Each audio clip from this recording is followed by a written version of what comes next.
With meritocracy, they say, well, we need a system in which those who get rewarded in society are those who deserve to be rewarded based on their innate talents and their hard work. What's wrong with that picture? So greetings and welcome back to the channel. If for the first time you're coming across my channel, please remember to subscribe. Today I have another video for you, and this video is focusing on meritocracy.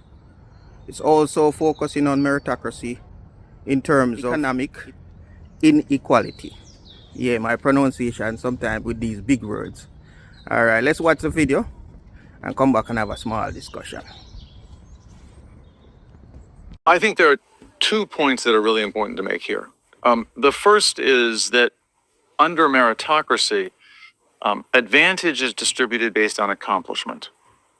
But there are 3 inputs to accomplishment: natural ability, effort, and training.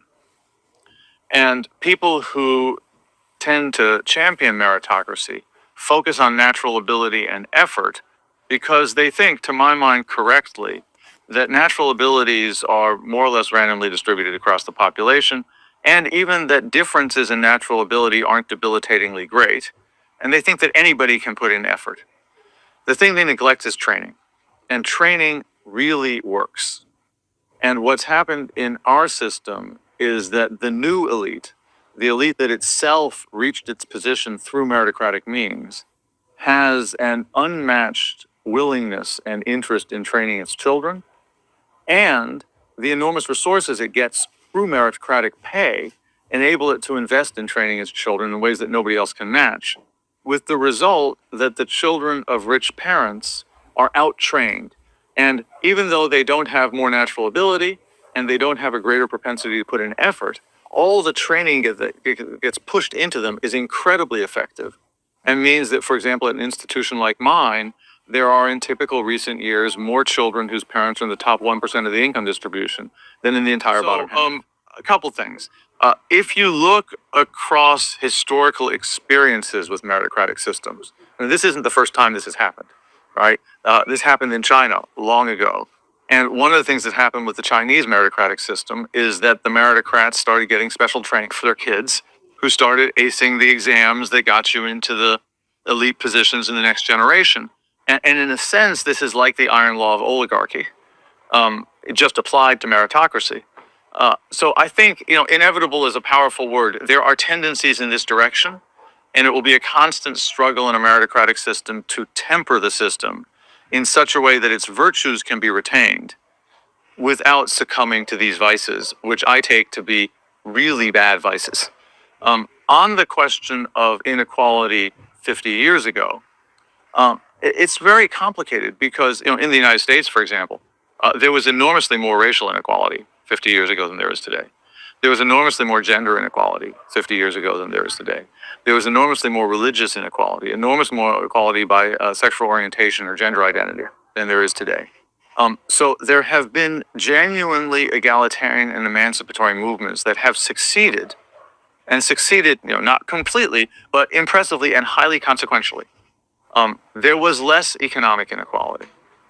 And one of the reasons why was that 50 years ago was a moment when the meritocracy was getting going, and the old elite that the meritocracy displaced was structurally unsuited to succeeding at a meritocracy. To be blunt, the old elite weren't very smart, and they weren't very hardworking. And so when elite institutions of education and elite employers started demanding smarts and hard work, the old families just couldn't keep up. They weren't inclined to keep up, they couldn't keep up. And again, in a way, this goes back to the first part of your question. The old elite had become elite in a system that was different from the new system, and so they were unsuited to it. But the new elite had won at the new system, so they're suited to it. So there's a sense in which any system for creating an elite, as it gets older and older, will tend towards a more insular elite. Mm. So some people, including John Rawls, famously, was a Harvard political philosopher, very influential in 20th century politics, argued that, well, a just society can tolerate quite a lot of inequality as long as it's making the worst off as well off as possible. And so some people have been pointing out, well, look, everyone's getting better off. Even the poor today are much better off than the poor were 50 years ago. So why worry about extreme inequality of outcome if that's the case, if everyone's being lifted at the same time? Yeah. So a couple thoughts about this. The first is that Rawls himself was actually more clear-eyed and skeptical about inequality than some of his writings or that characterization of him acknowledges. I was at a conference years ago at which he spoke on the occasion of, I don't know if it was the 25th anniversary of the publication of A Theory of Justice. And he came very close to saying that economic inequality had made the government of the United States illegitimate. So Rawls himself saw some of this and was disturbed by it, although it didn't always come out in some of the writing. And Rawls was writing at a time when the problem wasn't quite what it is now. That doesn't, in some sense, what Rawls himself thought, who cares? I mean, I care because I admire the man, but why should anyone else care? But the underlying point is that economic inequality is deeply corrosive of a social order. And it's deeply corrosive because economic privilege is associated with political power. In a capitalist system, it just is political power. In the sense that in a capitalist system, money just is the power to commandeer the state in the service of your projects. So what it is to have 100 pounds is to be able to allocate resources in whatever way you wish up to the value of 100 pounds. And if somebody else tries to shift that allocation, somebody else tries to take the sweater you buy or block your entrance into the railway carriage for the ticket that you've bought, men with guns will come and put them in prison. And so what rich people do is they use their money to determine what everything else happens in society. And that is bad for everyone else, even if everyone else has enough to eat and adequate shelter, because they don't have equal power. And that then plays itself out in more overtly political ways to who controls candidates for office, whose lobbying is influential. So that matters a lot. But the other way in which it matters, and this is something actually that Rawls was very sensitive to, very few people read the third part of A Theory of Justice, which is on the moral and political psychology of social stability and a just order. And Rawls there talks about the fact that the political arrangements need to be such that they produce sympathies and bonds among the citizens intergenerationally in such a way that all citizens can come to see the collective arrangement as a shared project in the common interest. And at some point, inequality begins to undermine that, even if the worst off are not materially destitute. To ask you a question about the sort of moral psychology of this problem. So sometimes this meritocracy problem is presented as a social status problem, right? And it's presented as such because meritocracy comes with this moral ideology that those who win deserve to win, those who lose deserve to lose. It was up to them. What if we just focused our attention in dismantling the ideological package of meritocracy so that people didn't feel that and they acknowledged that, well, I might be successful, but I'm successful because of structural reasons or because, my social circumstances, and vice versa with those at the other ends? I think the way you formulated that point, which is a powerful point, elides two concepts. And desert can mean two different things. On the one hand, it can mean those who win are virtuous in a way that makes them responsibly entitled for their success. And those who lose are vicious in a way that makes them responsibly entitled for their failure. And the systems and structures that we've been describing, which show that so much of a person's outcomes depend on inputs that they couldn't possibly be responsible for.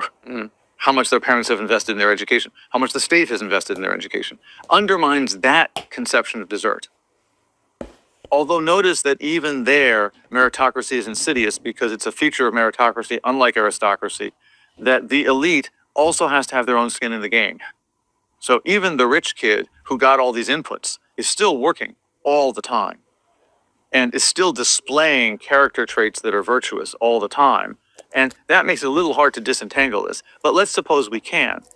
there's a second idea of desert, which goes to the question, well, how much are you worth? Not do you deserve to be as much as you're worth, but how much are you worth? And in a meritocracy, particularly a market meritocracy, you are worth the market price of your labor. You're worth your wage. And your wage is a marker not just of your ability to consume and your economic power, but also of your social esteem in the eyes of everyone else. And those who are worth a lot, even if they don't think they deserve to be worth a lot, are still in the public eye worth a lot. And those who are not worth a lot are declared worthless. The English have a phrase for this that the Americans don't pick up. You know, when you get fired, you are made redundant. Right? And to be redundant is not a dignified state. It's to be surplus to requirements or worthless. And that's true not just in economic life. Think about the social economy of beauty in our society today. Nobody thinks that somebody who's exceptionally beautiful deserves it in the moral sense. They happen to be born exceptionally beautiful. On the other hand, We still admire them. they're admired and valued and popular and social. And those who are not beautiful, it's even a little awkward to say the word ugly. Why? Well, because it's a term of disgust and disapprobation. And it's not anybody's choice, but it's not, right? And so the only way to cure that is to stop making so much turn on how you look. It's not to have some high-minded view about who deserves what. You got to go to the root of the problem, which is the way you look is not a particularly important or valuable thing. And actually, by the way, also your market wage is not a particularly important or valuable thing, or would not be in a just society. So there might be those who listen to your arguments and say, yeah, I hear all that, but what's the alternative? You know, meritocracy in people's minds might have come to replace something that was an even more stratified structure. We talked about the fact that 50 years ago, there were a lot more equalities based on race, gender. I would say to some extent also social class, right? I mean, back in the day, you went to Harvard or Yale probably because of social connections rather than your grades. Well, actually now I think Harvard and Yale are more socioeconomically segregated than they were in 1970. Oxford and Cambridge are not, but Harvard and Yale are. But I get the point you're making. Yeah, so the question is basically, is meritocracy just like the best of bad option that we have? A maths professor of mine used to say, to reject one extreme isn't to endorse its opposite. All right? And the old, roughly speaking, aristocratic system, and it could have been an aristocracy of class, family-based, or it could have been a race aristocracy, or it could have been a gender aristocracy. But the basic point is that there is some biologically passed on identity category that is, of course, also socially constructive, but that is passed mechanically to you at birth that determines your advantage. Right? That's a terrible system. And there's no sane person would want to return to that. So what is an alternative? Well, it's helpful here to distinguish between superiority and excellence. So meritocracy emphasizes superiority. And that has two features. The first is that superiority is a positional value. If I am better than you, you are no longer superior, no matter how good you are. Right? So this is almost a winner-takes-all kind of a system, which is a little bit like the system that we have, unsurprisingly. Second of all, superiority is a formal property. I can be superior to you at anything, even if the thing that I do isn't actually very valuable. Modern finance, I think the best view, even among fairly conventional economists now, is that the social product of modern finance is zero. There's a kind of finance that's very valuable because what you want to do is you want to get capital, financial capital, into the real projects in life that are most socially productive. And that's what finance properly constructed does. But modern finance is all about arbitrage. It's all about elaborate ways to squeeze out short-term advantages from the system. That's socially worthless, but there are people who are superior at it. And in our system, the people who are superior at it make literally $1 billion a year. Okay, now let's think about excellence. Excellence is different from superiority in both respects. Excellence is a threshold concept, not a positional concept. To be excellent at something is to be good enough at it to make it worth doing. And that formulation also shows that excellence is substantive. And excellence has to be at a task or project that's valuable. You can't be an excellent torturer, but you can be a superior torturer. And so an economic and social system that values and rewards excellence is not an aristocracy. It allocates jobs to people who are good enough at them to make them worth doing. But it doesn't mean that you have to be superior. And what does this mean very, very concretely? So let's take healthcare, for example. Right now, we have a system, particularly in the United States, that is incredibly competitive, focuses on superiority. It wants to know who is the most skilled vascular surgeon. And that person gets the healthcare system arranged around them and makes millions of dollars a year. We don't have enough nurses. We don't have enough GPs. You guys also don't have enough nurses or GPs, right? And nurses and GPs have two interesting properties. The first is, if we had more nurses and GPs, we would have a healthier population. If we redirected healthcare away from the superior, superordinate, elite-trained workers towards mid-skilled workers, population health would go up because that's a much more efficient way to provide healthcare. Prevent diseases from coming up before they need to be cured by superior workers. And the second thing about nurses and GPs is that they're middle-class people.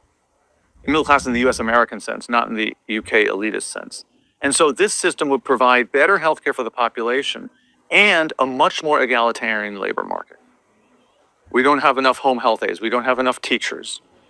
We don't have enough of lots of tasks that would be middle class, mid-skilled tasks. And people, if they were trained to be excellent at them, could do them without worrying whether they're a little better than somebody else.